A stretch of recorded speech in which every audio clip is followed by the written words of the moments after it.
गुरुर्ब्रह्मा गुरुर्विष्णु गुरुर्देवो महेश्वरा गुरुर्साक्षात् परब्रह्म तस्मै श्री गुरुवे नमः।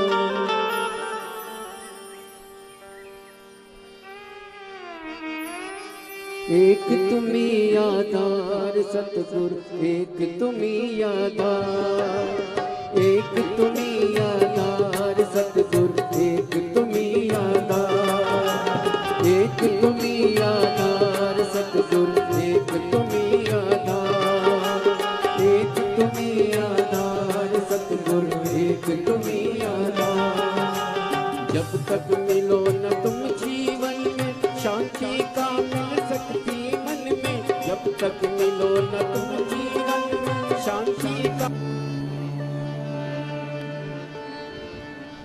नमः शिवाय।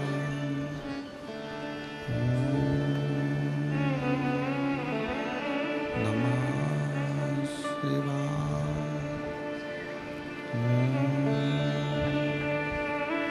नमः शिवाय।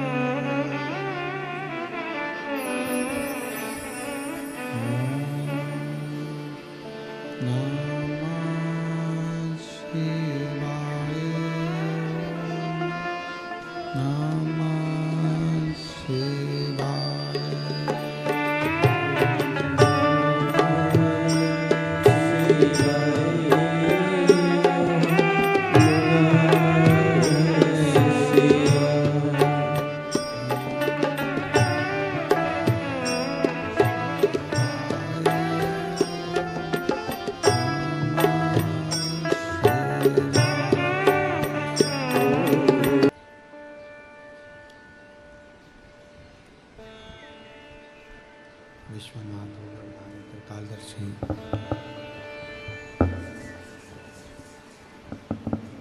कैलाशी अविनाशी भगवान शिव, जिनकी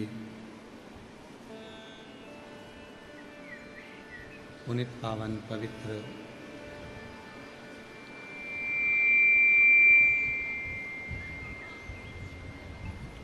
शिव महापुराण की कथा भगवान देवाधिदेव महादेव की कृपा से, करुणा से, उनकी उदारता से, जो भगवान शिव की उदारता से, करुणा से आप और हम श्रवण करने के लिए बैठे हैं। आप सभी को बहुत बहुत साधुवाद, जो शिव की उदारता से ये पवित्र कथा श्रवण करने का सौभाग्य आप और हमको मिला है।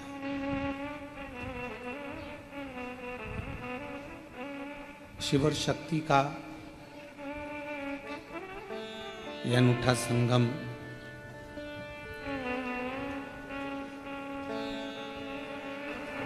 प्रदोष के दिन बाबा की अविरल कथा को आप लोग श्रवण कर रहे हैं और शिव की कृपा पा रहे हैं।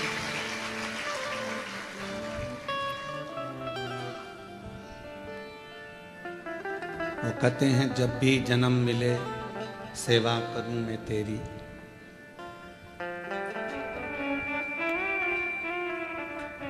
ऐसा करना बाबा कि शरण पड़ूं मैं तेरी।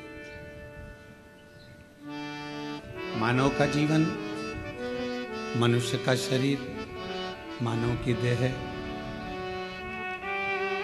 एक तो मिलना कठिन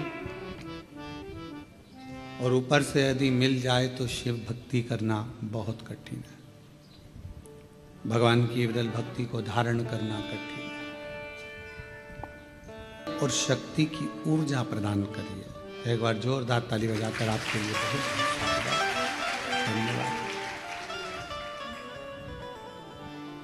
मौका मिला है आपको भी, हमको भी और संपूर्ण सनातनियों को ऑनलाइन कथा श्रवण करने का।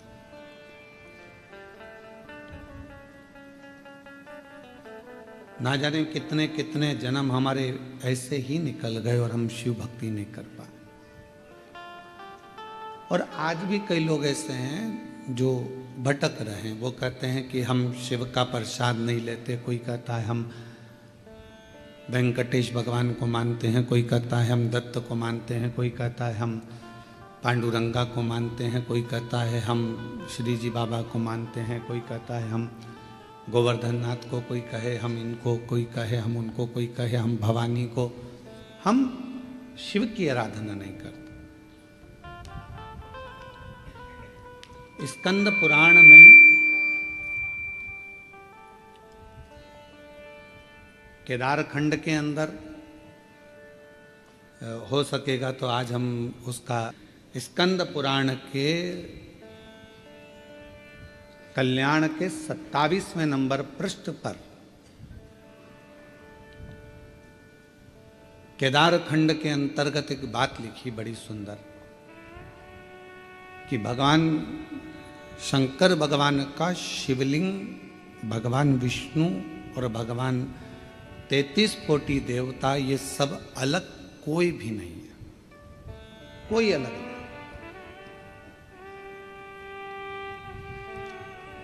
शिव पुराण में क्या लिखा?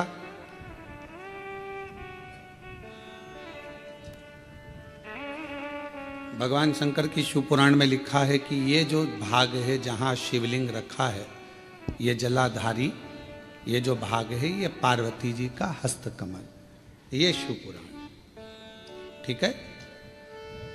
पर स्कंद पुराण का केदार खंड क्या कह रहा है कि ये जो जलाधारी है ये भगवान विष्णु का हस्तकमल है और ये जो शिवलिंग है ये भगवान शंकर का प्रतिबिंब स्वरूप शंभु स्वयं विराज। अब दोनों देखिएगा जरा। जो दुनिया के लोग कहते हैं कि हम नारायण वाले, हम शिव को नहीं मानते, कोई कहता है हम शंकर का भजन नहीं करते, उनको एक बार स्कंद पुराण पढ़ना चाहिए। वेद व्यास जी लिख रहे हैं स्कंद पुराण में कि जो ये जलाधारी है ये भगवान नारायण स्वयं है और ये जो शिवलिंग है वो शंकर भगवान स्वयं है। ये स्कंद पुराण कह रहा है। और इस शिव महापुराण में, स्कंद पुराण में जब हम अध्ययन करें, पढ़ें उसको, आज हम प्रयास करेंगे कि आप लोगों को वो चीज़ एक एक पढ़ने को मिले लाइन से कि क्या क्या चीज़ स्कंद पुराण के अंतर्गत लिखी है। पूरी जिंदगी हम केवल ब्रह्म ही जिए, बट पहले भी देवताओं में हमें तोड़ दिया गया। इनने कहा हम राम वाले, उनने कहा हम कृष्ण वाले, उनने कहा हम शिव वाले, उनने कहा हम भवानी वाले, उनने कहा हम दत्त वाले, उन्होंने कहा हम ये वाले, तोड़ दिया। इतने पंथ बन गए, इतने पंथ बन गए कि अब लोग सोचते हैं कि तुम कौन वाले, इतने पंथ। तब तक सनातन धर्म पंथों में बटेगा, फिर कोई आएगा फिर वो नया पंथ बना जाएगा, फिर कोई आएगा फिर वो नया पंथ बना जाएगा, और धीरे धीरे धीरे धीरे हम बढ़ते चले जाएंगे। और बढ़ते गए तो वो कहते हैं ना, हम बट रहे हैं तो फिर हमको तकलीफ हो, हम बटे ना। और यदि हम बट रहे हैं तो हमारा जीवन हम व्यर्थ गवा रहे हैं। यदि हम बट रहे हैं, यदि हम बट रहे हैं, हम अपने जीवन को गंवा रहे हैं। यदि हम व्यर्थ बट रहे हैं तो शिव महापुराण, स्कंद पुराण ये वर्णन कर रही है कि हमारा सनातन धर्म ना बटे, पंथों में विभाजित ना हो, जातियों में विभाजित ना हो। वेद व्यास जी ने जितनी जितनी पुराणों की रचना करी, उतनी सारी पुराणों में एक ही बात कही कि आप एकजुट रहे, एकजुट रहे। और आपकी एकजुटता या आपके जीवन की सार्थकता।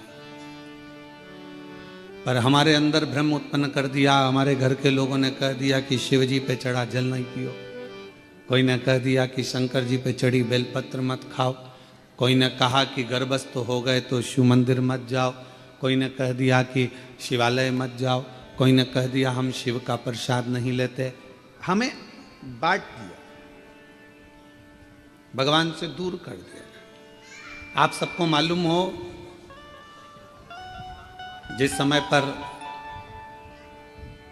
हमारा भारत, हमारी भारत की धरोहर, हमारे सनातनी, हमारे क्रांतिकारी इस भारत की भूमि के जब सब एकजुट हो गए थे, तो विधर्मियों को ये लगने लगा था कि ये भारत अब टूटने वाला नहीं, अब ये टूटेगा नहीं। उत्पन्न करा सनातनियों को दूर करने का, सनातनियों को दूर ले। पर शिव महापुराण की कथा ने ये सब मिटा दिया। शिव महापुराण की कथा ने केवल एक काम करा कि आप अपने घर के नजदीक में जो शिवालय है, शंकर के मंदिर हैं, वहां जाओ, एक लोटा जल चढ़ाओ और अपने दुख को दूर भगाओ। अपना परिश्रम, अपनी मेहनत, अपना संघर्ष आप अपनी मेहनत स्वयं करिए, परिश्रम स्वयं करिए। शिव महापुराण की कथा ने कभी यह नहीं कहा कि आप अपने परिश्रम से दूर हो जाओ या अपनी तकलीफों को आपको नहीं झेलना है। आपको झेलना पड़ेगा, आपको परिश्रम करना पड़ेगा, मेहनत करना पड़ेगा, और आपकी मेहनत ही एक दिन आपको रंग लाएगी और उन्नति की सीढ़ी तक लेकर जाएगी। आज हम परिश्रम से वंचित हैं। जब हमारा बचपन रहता है तो हमको जो प्यार मिलता है, प्रेम मिलता है, वो फ्री में मिलता है। बोलो सही है कि गलत है? अरे जम के तो बोलो सही है। बचपन में प्यार खरीदना पड़ता है क्या? प्रेम खरीदना पड़ता है? बचपन में कोई भी छोटा सा बच्चा है, इधर बाजू में जाएगा, उधर बाजू में जाएगा, सब उससे प्रेम करेंगे, गले से लगाएंगे, हृदय से लगाएंगे, गोदी में लेंगे। प्रेम, प्यार बचपन में फ्री में मिलता है। जवानी में प्यार, प्रेम फ्री में नहीं मिलता, कमाना पड़ता है। धन बढ़ाओगे तब प्रेम बढ़ेगा, वैभव बढ़ाओगे तो लोग पूछेंगे, संभालेंगे, ध्यान देंगे।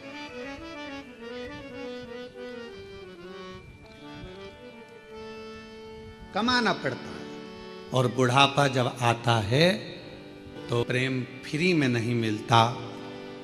बुढ़ापे में प्रेम कमाया भी नहीं जाता। बुढ़ापे में तो प्यार, प्रेम मांगा जाता है कि कोई हमारे पास आकर थोड़ी देर दे। प्रेम के 3 क्रम है। बचपन में प्रेम प्यार फ्री में मिल जाता है, जवानी में प्रेम प्यार को कमाना पड़ता है, और बुढ़ापे में प्रेम प्यार को मांगा जाता है कि कोई हमको थोड़ा समय दे, थोड़ा सा, थोड़ा हमारे पास बैठो, थोड़ा हमारे पास रुकिए, थोड़ा हमारे पास बैठिए। किसके पास समय? शिव महापुराण की कथा में हमने पहले भी वर्णन किया, आज फिर करते हैं कि मंदिर में 24 घंटे जाकर मत बैठो, तीर्थ में आप 4 दिन जाकर मत बैठो। हम कहेंगे किसी जगह पर समय बर्बाद मत करो। हम कहेंगे आप अगर थोड़ा सा समय आपको मिल जाए, आप पूजन भी नहीं कर रहे हो, पाठ भी नहीं कर रहे हो, अर्चना भी नहीं कर रहे हो, आप चाकरी सेवा भी नहीं कर रहे हो, तो इतना जरूर करो कि अपने घर में जो बुजुर्ग हैं उनके पास थोड़ी सी देर जाकर बैठ जाओ, तो आपकी पूजन का फल आपको मिलेगा, आपकी आराधना साधना का फल आपको मिलने लगे।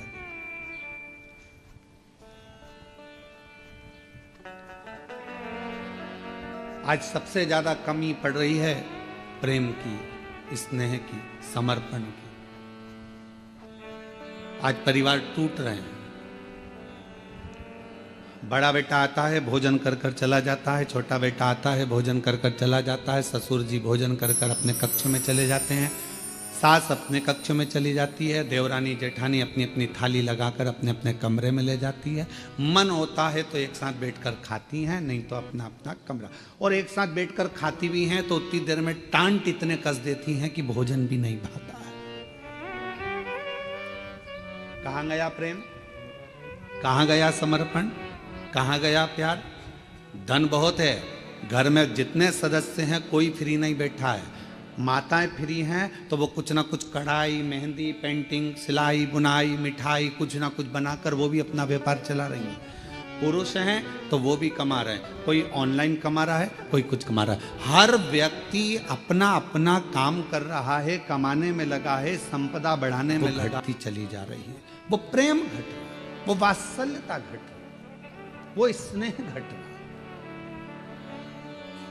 और शिव जी के परिवार में ये सब चीज बड़ा, शंकर भगवान के परिवार में ये कुछ भी नहीं था। ना वैभव था, ना धन था, ना दौलत था, ना गाड़ी थी, ना बंगला था, ना सत्ता थी, ना कोई सोना चांदी हीरा पन्ना था। पर शिव जी के घर में एक चीज थी, शमशान में भी रह रहे हैं तो प्यार से रह रहे हैं, और आकाश में रह रहे हैं तो प्यार से रह रहे हैं, कैलाश पर रह रहे हैं तो प्यार से रह रहे हैं, झोपड़े में भी वो प्यार के साथ रहते हैं तो उन्हें बैकुंठ जैसा सुख प्राप्त होता है। बैकुंठ।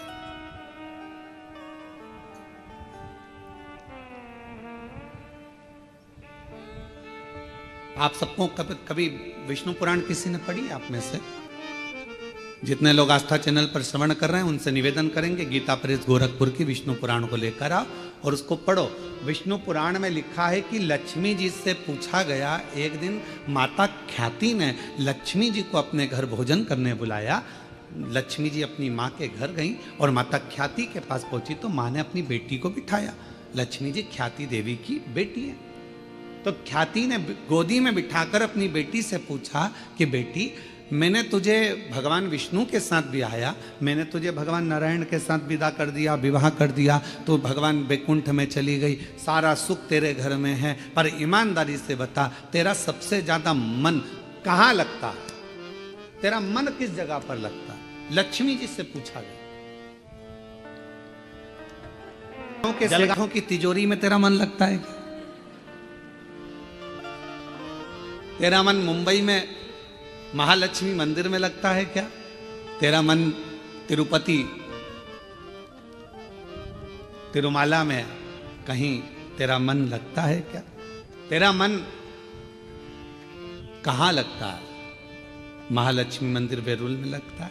तेरा मन कहाँ लगता है? तो लक्ष्मी जी कहती हैं, माँ सबसे ज्यादा मन मेरा केवल एक जगह पर लगता है, जिस घर में प्रेम होता है, प्यार होता है, वहां मेरा मन लगता है। जहां मेरा मन प्रेम की जगह पर, प्यार की जगह पर, स्नेह की जगह पर, फिर वो गरीब का झोपड़ा क्यों ना?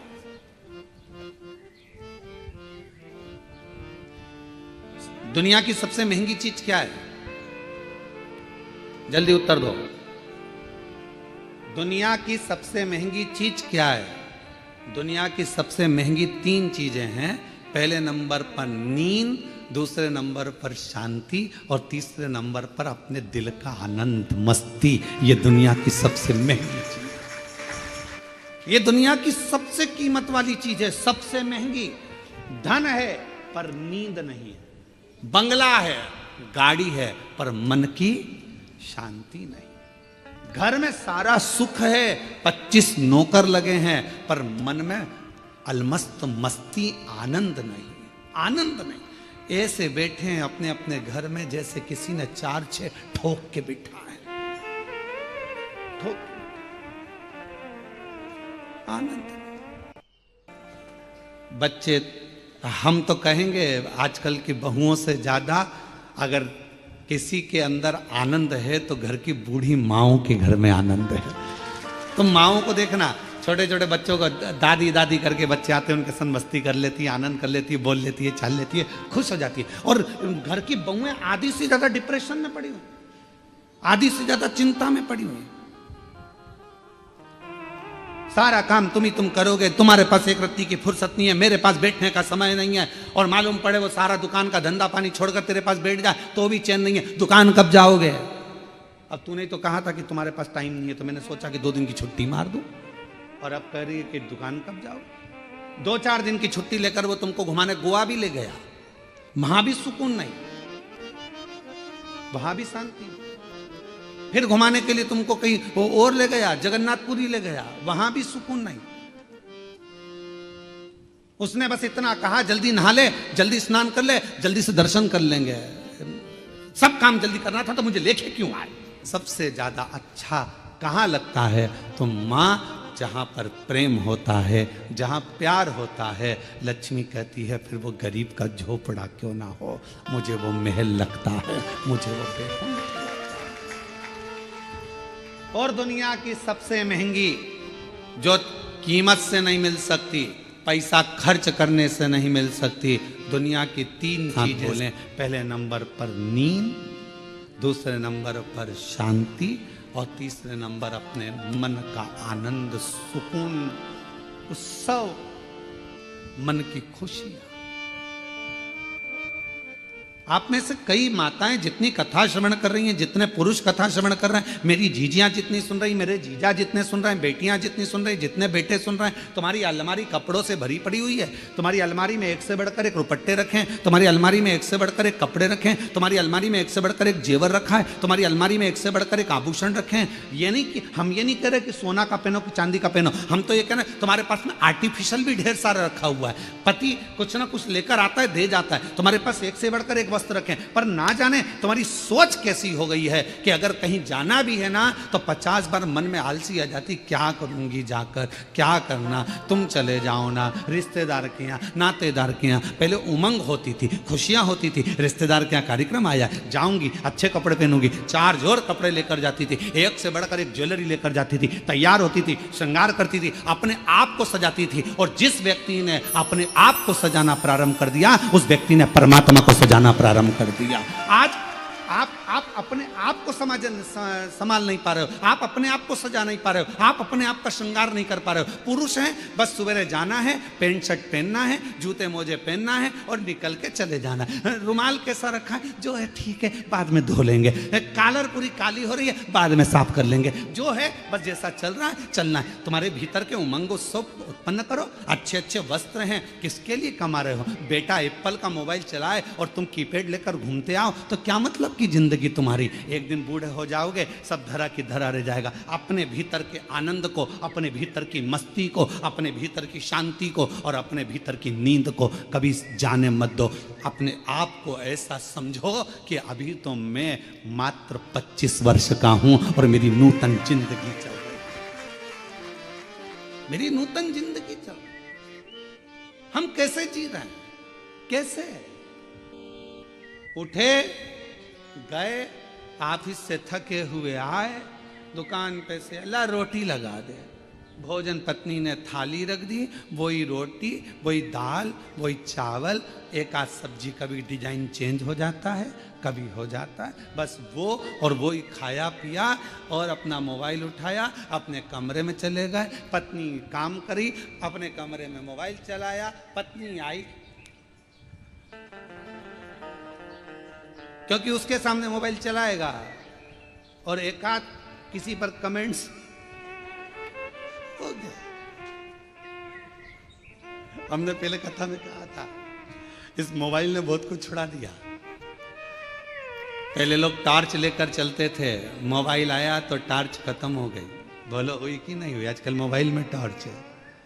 पहले लेकर छोटा सा रेडियो लेकर चलते थे, मोबाइल आया, रेडियो खत्म हो गया। पहले लोग कैमरा लेकर चलते थे फोटो खींचने के लिए, मोबाइल आया, कैमरा खत्म।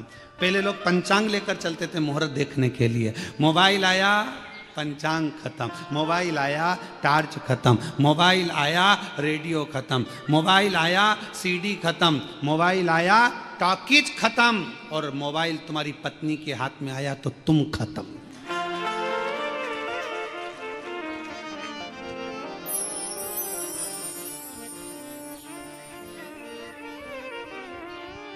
इसलिए अभी हमारे शैलेंद्र भैया वो गीत भजन गा रहे थे, एक तू ही आधार सतगुरु एक तू ही आधार। पर बैठकर बाबा रेवती के महादेव को अपने मन का भाव करिए, दिल से प्रार्थना करिए, विनय करिए, निवेदन करिए, जहाँ जगह मिले वहाँ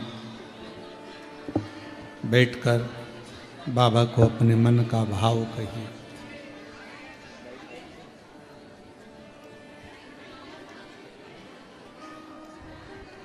हृदय से बाबा को अपने मन का भाव कहें, प्रार्थना करिए। आज प्रदोष है, बाबा को अपने मन का भाव कहकर हृदय से प्रार्थना करिए।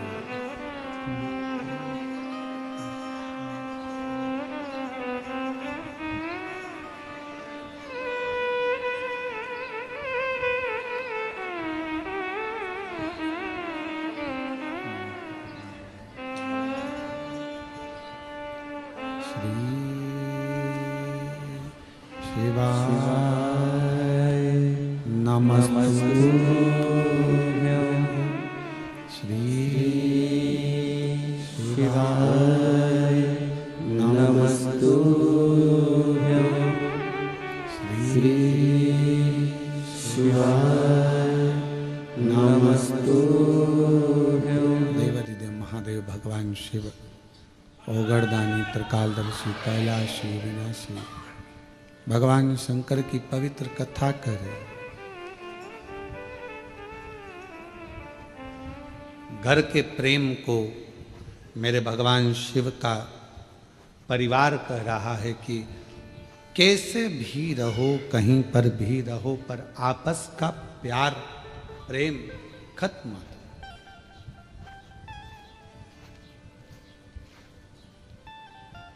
बचपन में मिला हुआ फ्री का प्रेम प्यार, जवानी में खरीदा हुआ, मेहनत कर कर कमाया हुआ प्रेम, और बुढ़ापे का मांग कर लिया गया प्रेम, ये तीनों अलग है।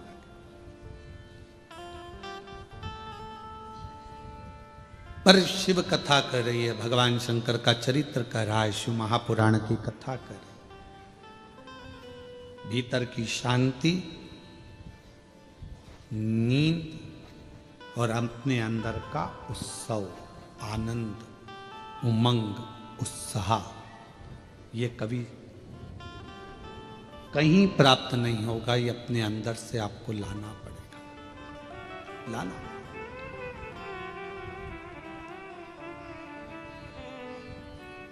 कई मेरी जीजियों को बड़ा प्रेम रहता है, स्नेह रहता है, शौक रहता है तैयार होने का भी, श्रृंगार करने का भी। कई बच्चों को, लड़के हैं उनको, कई बेटों को, कई मेरे जीजा उनको बड़ा रहता है कि अच्छे वस्त्र पहनना, अच्छे से रहना। ये आप यदि अपना श्रृंगार करना सीख गए हो तो तुम परमात्मा का भी श्रृंगार करना सीख।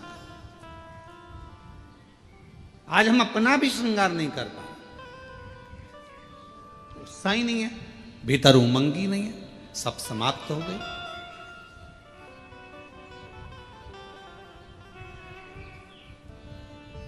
कितना सुंदर कहा है। एक व्यक्ति ने पूछा कि क्यों गुरुजी, क्या भगवान के मंदिर जाना है तो कोई वस्त्र बदल कर जाना पड़ता है? परमात्मा के मंदिर जाने के लिए बाहर का जो वस्त्र है ये बदले ना बदले, पर शिव महापुराण की कथा कहती है अपने भीतर के अहंकार को त्याग कर, अपने भीतर की तृष्णा को त्याग कर, तब परमात्मा के नजदीक। हम बदल ही नहीं पा रहे। ऊपर के कपड़े तो हमने चेंज करे, वस्त्र बदले, पर हम परमात्मा के पास पहुंचकर भी हम श्रेष्ठ नहीं बने। आप सबको मालूम होगा समुद्र के पास कितना पानी है?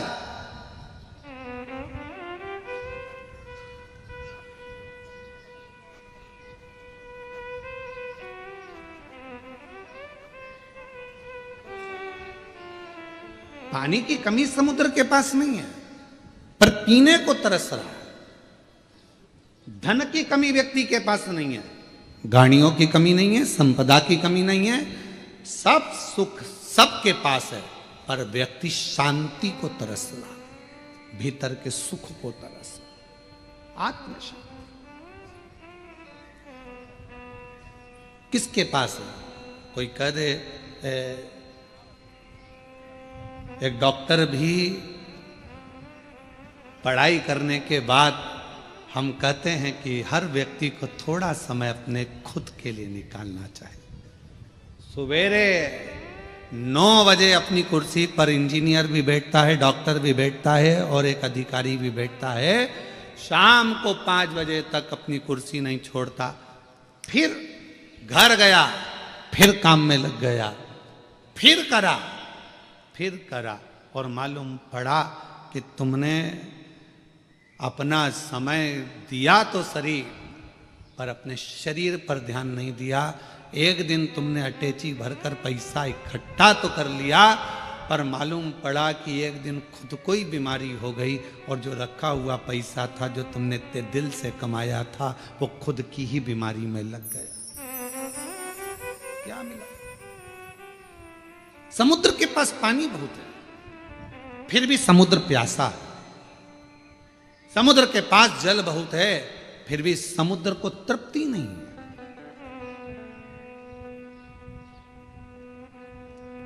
उछलता है, पुकारता है। शिव महापुराण की कथा कहती है कि एक दिन माता पार्वती जी ने शिव जी से पूछ लिया था कि ये तुम्हारे 1 महीने के अंदर 2 प्रदोष आ जाते हैं, ये प्रदोष तुम किसके लिए लेकर आते हो? किसके लिए? और आप ये प्रदोष के दिन इतने प्रसन्न क्यों रहते हो? आखिर क्या कारण है कि प्रदोष का दिन भगवान शंकर को प्राप्त करने का दिन हो जाता है? क्या कारण है कि प्रदोष का दिन भगवान शिव को प्राप्ति का केंद्र बिंदु हो जाता है? क्या कारण है कि प्रदोष के दिन आप इतने आनंद में, इतने उत्साह में रहते हो जैसे समुद्र की लहरें चल रही होती है? आपकी प्रसन्नता का ठिकाना नहीं रहता। एक धर्मपत्नी अपने पति को इतनी उमंगता में, इतनी प्रसन्नता में देखती है तो प्रश्न तो करेगी ना, इतने खुश क्यों हो रहे हो? क्या कारण क्या है? तो पति भी कहेगा आज मेरा बेस्ट फ्रेंड आ रहा है, बहुत अच्छा, हाँ। फिर पति कहेगा आज हम एक हमारे दोस्त से मिले थे, आज हम वहां गए थे, इतनी उमंगता, इतना प्रसन्नता, इतनी भीतर की आनंद था। तो भगवान शिव जी से भी पार्वती जी ने पूछा कि तुम्हारे भीतर इतना प्रदोष के दिन इतनी उमंगता रहती है, प्रदोष के दिन इतना उत्साह रहता है, प्रदोष के दिन तुम्हारे अंदर इतना आनंद रहता है, आखिर क्यों? भगवान शंकर कहते हैं वो समुद्र जिसके अंदर जल ही जल भरा पड़ा हुआ है, सारा जल उसके पास है, फिर भी समुद्र मुझे पुकारता है, उछलता है और मुझे पुकारता है, तो समुद्र को देने के बहाने मैं पूरे संसार के लोगों को प्रदोष के दिन प्रदान कर देता हूं। समुद्र को देने के बहाने, समुद्र को तो मुझे देना है, मैं जल दूंगा समुद्र को, प्यासा है वो। पार्वती जी हंसने लगी, समुद्र और प्यासा, जिसके पास दुनिया का जल भरा पड़ा है, सारा जल उसके पास में, सब कुछ। ये संसार के लोगों के पास भी समुद्र जैसी हालत है, समुद्र के पास सारा जल भरा पड़ा है, तुम्हारे पास में भी सब कुछ है, साड़ी है, कपड़े हैं, एक एक मेरी जीजियों के पास, एक एक मेरे जीजाओं के पास कम से कम 5 से 6 जोड़ चप्पल और जूता भी है।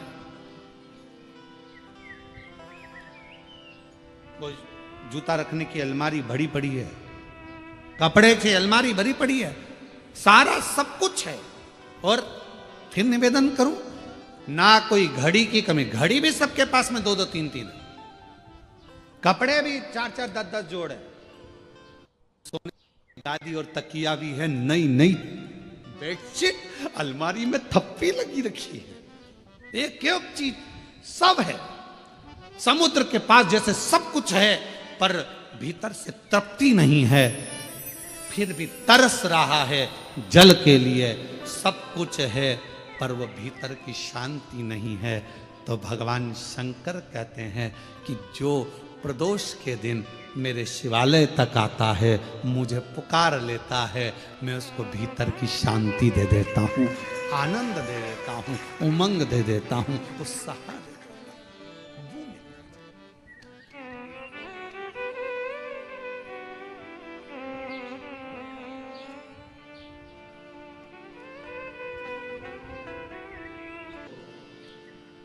सब कुछ दे रहे हो, जो मकान है तुम्हारा किसको मिलेगा?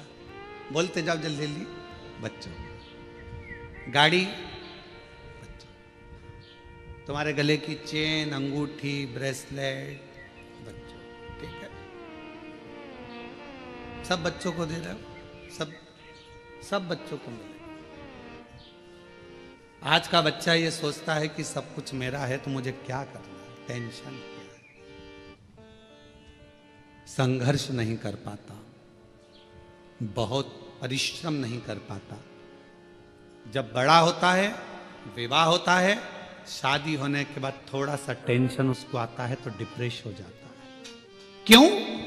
हमने गाड़ी दी, बंगला दिया, धन दिया, दौलत दी, परवरिश अच्छे से करी, अच्छा कॉलेज दिया, अच्छा स्कूल दिया, अच्छी एजुकेशन दी, अच्छा डॉक्टर को दिखाया, उसको स्वस्थ रखा, सब कुछ करा, पर अपने बच्चे को हमने संघर्ष करना नहीं सिखाया।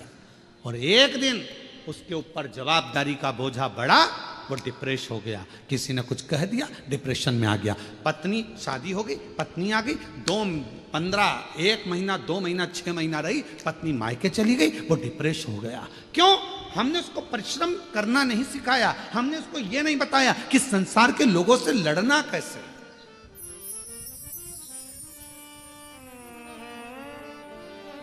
सर्कस किस किसने देखा है? हाथ उठाओ जल्दी से। सबने देखा है। पहले सर्कस में शेर आता था कि नहीं आता था? अरे बोलो तो, आता था ना। अब वन विभाग वालों ने सर्कस वालों को बुलाया, सारे सर्कस वालों से कहा एक भी शेर तुम्हारे सर्कस में नहीं रहना चाहिए, पिंजरे में नहीं रहना चाहिए। और एक दिन वन विभाग वालों ने शेर के गले में एक पट्टा डाला, छोटा सा कैमरा लगाकर उस शेर को जंगल में छुड़वा दिया। जो शेर जंगल में छोड़े गए, जैसे ही छोड़े गए, मालूम पड़ा 15-15, 20-20 कुत्तों ने मिलकर एक शेर का शिकार कर लिया और जंगल में रहने वाले वो सारे शेर कुत्तों के शिकार से मर गए। क्यों? शेर को पिंजरे में भोजन मिलता था, शेर को पिंजरे में सारा साँच मिलता था, शेर को पिंजरे में सब कुछ मिलता था, और पिंजरे में शेर बंद रहता था, निकलता था, सर्कस दिखाता था, वापिस चले जाता था। आप अपने बच्चों को सर्कस का शेर मत बनाना, नहीं तो मालूम पड़े आज की दुनिया के ना जाने कितने कुत्ते तुम्हारे बच्चे का शिकार कर जाए।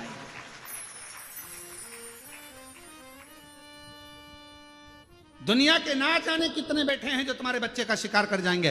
धन तुमने छोड़ा, गाड़ी तुमने छोड़ी, बंगला तुमने छोड़ा, सारा साज तुमने छोड़ा, मालूम पड़ा धीरे धीरे उन्होंने शेयर मार्केट में लगा दिया, मालूम पड़ा डब्बे में लगा दिया, सब बर्बाद कर कर एक दिन बच्चे को लाकर कंगाल कर कर छोड़ दिया। इसलिए अपने बच्चे को जंगल का शेर बनाना, सर्कस का शेर मत बना देना, नहीं तो जिंदगी बर्बाद कर लो। उसको थोड़ा सा विल पावर दो, उसको थोड़ा संघर्ष करने दो, उसको थोड़ी मेहनत करने दो, उसको थोड़ा अध्ययन करने दो, उसको थोड़ा दुकान पर जाने दो, उसको थोड़ा व्यापार करने दो।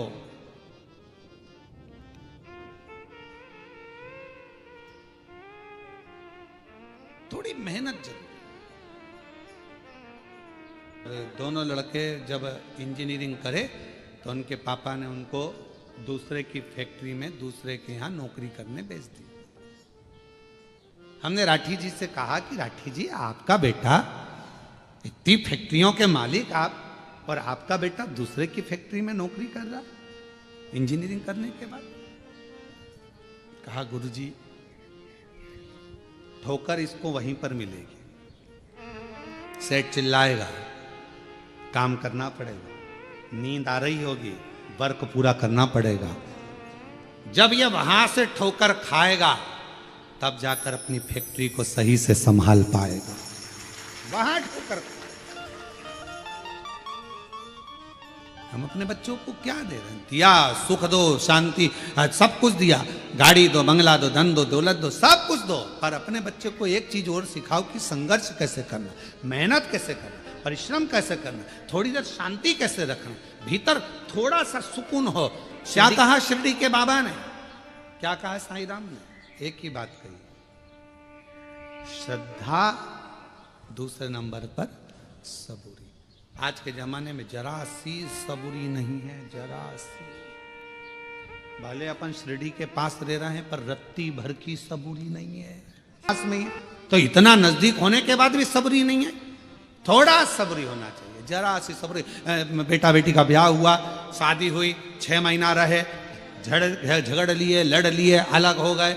मैं इसका मुंह नहीं देखूं, मैं उसके यहाँ नहीं रहूंगी, तलाक ले लूंगी, मैं नहीं रहूंगी, यहाँ नहीं रहूंगी। मारे थोड़ा सब्र तो रखो। तुमने सोचा कि ये बेकार है तो फिर दूसरी शादी कर लूंगी, मालूम पड़े ये बेहरू था और वो काल बेहरू मिल गया तो सुकून का थोड़ा नहीं, थोड़ा। एक तो ही आधार सतगुरु, एक तो ही आधार, मिलो ना जब तुम जीवन में। कथा को श्रवण कर रहे हैं, सारी दुनिया के लोग कथा सुन रहे हैं, लाखों लोग, करोड़ों लोग इस शिव महापुराण की कथा को श्रवण कर रहे हैं। शांति, आपके कितने भी गुरु हो, किसी का भी गुरु मंत्र हो, और उसके बाद भी अगर तुम्हारे दिल को शांति नहीं मिल रही हो, तो आज से एक नियम चालू कर दो, शंकर जी के मंदिर में जाना चालू कर दो, शिव को गुरु बना लो, शांति मिलना प्रारंभ। जब तक न तुम जीवन में, शांति कहाँ मिल सकती है। जब तक मिलो न तुम जीवन में, शांति कहाँ मिल सकती मन। और मैंने ढूंढा देश सतगुरु, एक तो ही आधार। मैंने सब कुछ सब जगह पर देख लिया, पर शांति नहीं मिल रही, सुकून नहीं मिल रहा। धन बड़ा, संपदा बड़ी, सत्ता बड़ी, सब कुछ बड़ा,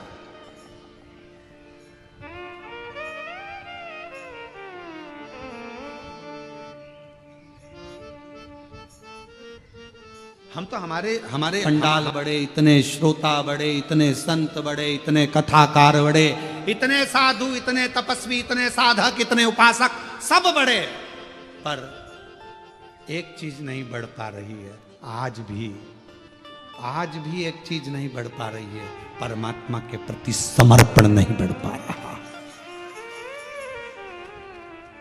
सब कुछ बढ़ रहा है, कथाकार बढ़ गए, पंडाल बढ़ गए, पब्लिक बढ़ गई, श्रोता बढ़ गए, सब कुछ बढ़ गए, मंदिर बढ़ गए, तीर्थ बढ़ गए, सब बढ़े, पर समर्पण नहीं बढ़ पा रहा।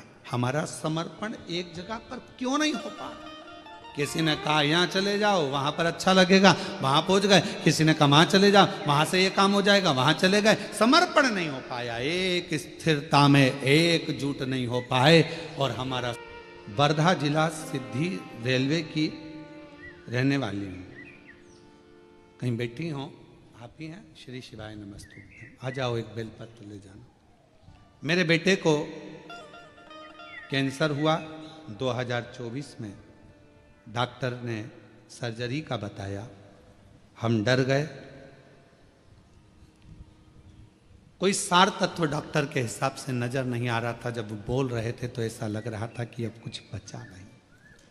पर मेरी बेटे को लेकर सीहोर गई, वहाँ प्रार्थना की, रुद्राक्ष लाई, कंकर शंकर नमन करके विनती की, और मेरे बेटे को रुद्राक्ष का जल देती और बेलपत्र देती। डॉक्टर ने कहा कि सर्जरी कराना जरूरी है। आप कहते हो गुरुजी, डॉक्टर शिव का एक रूप है। हम आपके वचन को मानकर शंकर के पास ही अपने बेटे को लेकर गए। सर्जरी तो हुई, पर शिव जी की ऐसी कृपा हुई कि सारी रिपोर्ट मेरे बेटे की नॉर्मल आ गई और मेरे बेटे की जान बच गई। मैं बाबा को यहाँ प्रणाम कर, मेरे बच्चे की जान बच गई। आप कहते हो डॉक्टर शिव का एक रूप है। हम निवेदन करेंगे, किसी बाबा, जोगी, सन्यासी आदि के पास जाने से पहले अगर बच्चा बीमार है, घर में किसी को तकलीफ है, स्वास्थ्य खराब है, सबसे पहले अपने घर के जो डॉक्टर हैं, नजदीकी डॉक्टर हैं, हॉस्पिटल है, वहां लेकर जाओ, इलाज कराओ, फिर साथ में शिव जी पर पूरा भरोसा रखो, तो वो डॉक्टर भी शंकर बनेगा, आपके दुख हरेगा और आपकी विपदा को हरेगा। एक पत्र और है। मेरा नाम चेतन बलिराम वाणी है। मैं गांव पातुर, जिला अकोला का रहने वाला हूँ। तब मैंने आपकी कथा पंडाल में जाकर श्रवण करी, मामा के यहाँ रहकर, और उसके बाद मेरा बेटा भी कथा को श्रवण करने के लिए पहुंचा। आप कहते हो कि पंडाल में बैठकर जो मांगा जाता है शिव जरूर देता है। आज मैं बाबा को धन्यवाद देने के लिए आई हूँ। पशुपतिनाथ का व्रत और पंडाल में बैठकर श्रवण करी हुई कथा से आज मेरा बेटा वाशिम जिला सत्र न्यायालय में क्लर्क पद पर नौकरी कर रहा है। मैं बाबा को यहाँ पर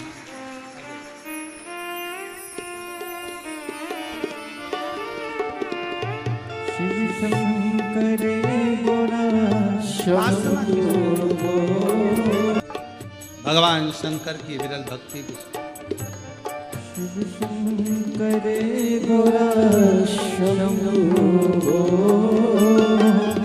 शिव शंकर गोरा शंभो। सब जगह जाकर देख लिया, हर जगह पर चले गए, तब आखिरी में शिव के पास। अपने गुरु के पास बैठने पर भी अगर शांति ना मिले, हम मना नहीं करेंगे, आपके गुरुओं को नमन है, प्रणाम है, धन्यवाद है। और अगर वहां भी शांति ना मिले, तब शिव के शिवालय में जाकर एक लोटा जल चढ़ाकर वहां बैठो, शांति। महापुराण, लंका का राजा रावण, कितने शीश थे उसके, मुंह कितने थे, जम के बोलो? 10। शंकर जी के कितने हैं? 5। एकानंद, चतुरानंद, पंचानंद, 5। पशुपतिनाथ, 5 मुख हैं भगवान शिव। मंदोदरी के साथ लंकापति बैठा है रावण, पूजन कर रहा है। मंदोदरी ने 5 फूल दे दिए रावण को, 5 पुष्प। रावण ने पूछा क्या है ये? शिव जी के 5 मुख हैं, एक एक चढ़ाओ। और रावण 5 पुष्प शंकर भगवान को समर्पित करने लगा, शिव जी को दे रहा, और भगवान शंकर की स्तुति कर शिव शंकर शंभो, शिव शंकर शंभो, हरे हरे शंकर शंभो। और रावण ने विचार करा कि मैं 5 मुख भगवान शिव के 5 पुष्प समर्पित कर रहा हूं, और भगवान की स्तुति गाने के लिए मेरे पास कितने मुख हैं? रावण के पास कितने थे? पहले कितना था? 1। और शिव जी के कितने हैं? 5। रावण ने कहा ये तो अपना बड़ा विचित्र काम है। शंकर का परम भक्त था रावण, बहुत। रावण ने विचार करा कि ये काम नहीं चलेगा भैया, कि मेरे 1 मुख और शिव जी के 5 मुख, 1 फूल चढ़ाऊंगा, 1 ही मुख से बोलूंगा, तो शंकर के तो 5 मुख हैं, और 5 मुख हैं तो कम से कम स्तुति करने के लिए 1 मुख के लिए 2 मुख तो मेरे होना चाहिए, तो स्तुति करने का मतलब। रावण ने उसी दिन सोच लिया, अब तो 5 तुम्हारे तो 10 हमारे होना चाहिए, स्तुति गाएंगे और तब तो आनंद आएगा।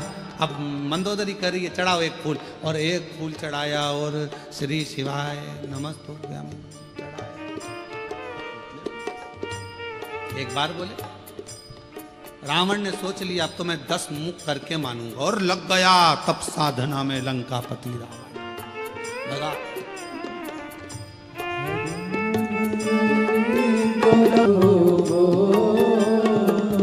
हरि हरि शंकर शंभो,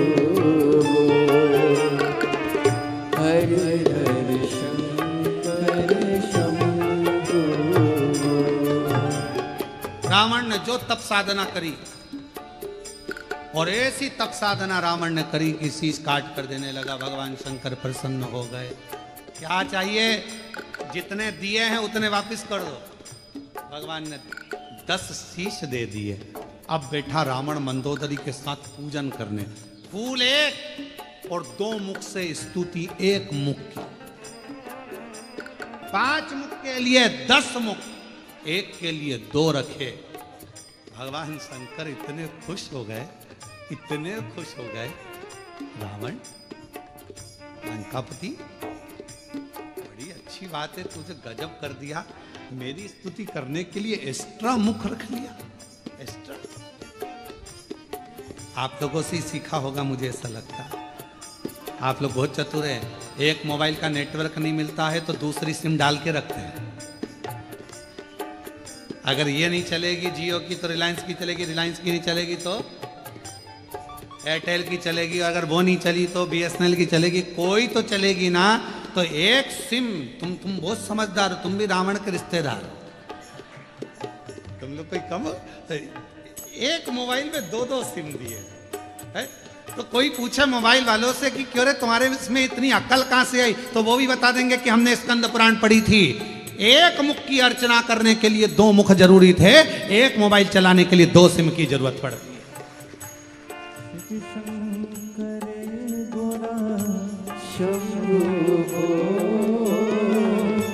शिव शंकर लंकापति रावण ने 1 मुख की आराधना करने के लिए 2 मुख एक्स्ट्रा रखे। और उसी से मुझे लगता है मोबाइल वाले सीखे। 1 मोबाइल में 2 सिम। मान लो 1 गड़बड़ हो जाए तो 1 तो चालू हो जाए। भगवान भी बहुत कृपा कराए अपन सब पर। सारे डिपार्टमेंट भी 2-2 बनाकर भेजे भगवान ने। नेत्र कितने दिए? हाथ, नासिका के छिद्र, कान, पांव, जीवान। भगवान को भी मालूम था एक ही गजब कर जाएगी, पूरे हो जाएगी। एक ही काफी। उसने जीवान 1 दी और उसको भी फाटक से बंद कर 32 सैनिक लगाकर, दांत पीछे से बांध कर, ज्यादा मत बोलना, समझदारी से काम लेना। और ये जीवान एक दिन दांतों से बोल दी, ए मेरे 32 भाइयों, तुम्हारे हाथ जोड़ती हूँ, तुम मुझे काट मत देना, बहुत कोमल हूँ मैं, सीधी हूँ मैं। 32 दांतों ने कहा, बहन हम तेरा ध्यान रखेंगे पर तू हमारा ध्यान रखना। किसी से आड़ी टेढ़ी मत किया ना, नहीं तो एक ही में 32 निपट जाए। किसी काम की ही नहीं रहेगी। और एक बार सोफा सेट गया तो फिर वो सोफा सेट, दूसरी बार सागौन का सोफा सेट गया तो फिर तो वो प्लाई का ही बनना है, किसी काम का। तो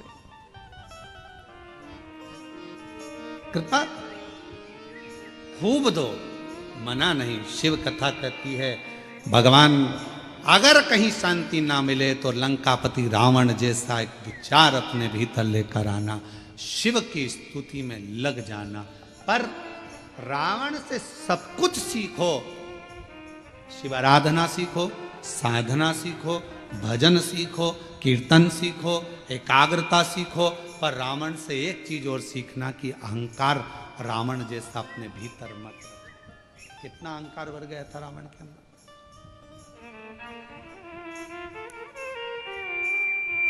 गया लंकापति रावण 10 मुख प्राप्त कर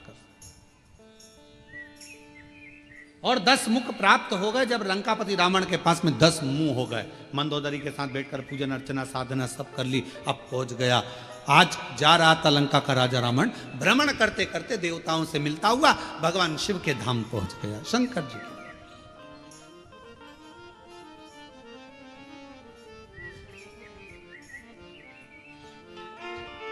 और भगवान देवाधिदेव महादेव के धाम पर जब पहुंचा,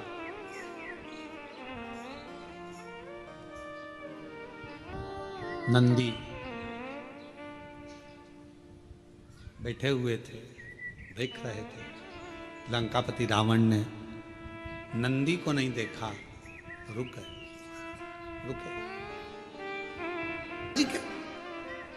ब्रह्मा की हत्या का दोष लग गया, कपाल छूट नहीं रहा था, हाथ का कपाल छूटे नहीं, बड़े परेशान हो गए भगवान जी। सबसे कहा यह हाथ नहीं छूट रहा, कपाल नहीं छूट रहा, सब जगह पर गए पर कहीं पर भी वो कपाल नहीं छूटा। तब भगवान देवाधिदेव महादेव मौन होकर बैठ गए। नंदी को लगा मेरे स्वामी आज स्थिर नहीं है, आज मन स्थिर नहीं, क्या बात है, मैं जाऊं अपने स्वामी के पास। नंदी गए, एक बच्चे का रूप रखकर चले गए और आवाज लगाने लगे, हर हर हर हर बोल बम का नारा है, सारी समस्या का हल श्री शिवाय। आवाज लगाया नंदी ने, जो आवाज लगाया शिव जी के कानों में शब्द गया, और भगवान देवाधिदेव महादेव के कानों में जब शब्द गया, शब्द जाने पर भगवान शंकर जी ने आंख खोली, नेत्र खोले, बालक खड़ा था, पूछा तुम कौन हो? बालक कुछ बोला नहीं, बस इतना कहा कि आप एक काम करो, एक काम करो, एक बेलपत्र का स्पर्श कर कर गोदावरी का स्नान,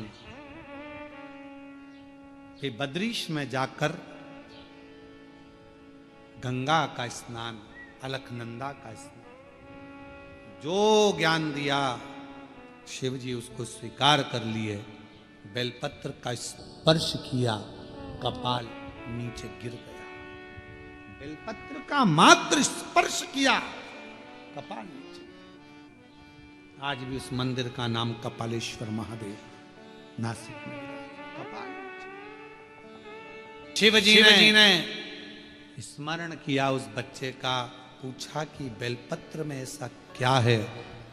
भगवान नंदी जो बालक का रूप रखकर आए थे, उन्होंने कह दिया, एक बेलपत्र का जब कोई स्पर्श करता है, देवाधिदेव महादेव, जैसे आपके हाथ से ब्रह्मा जी की हत्या का पाप कपाल नीचे गिर जाता है, बेलपत्र का मात्र स्पर्श करने वाले के सारे पाप एक क्षण में नीचे गिर जाते हैं, एक क्षण में नीचे। बेलपत्र का स्पर्श।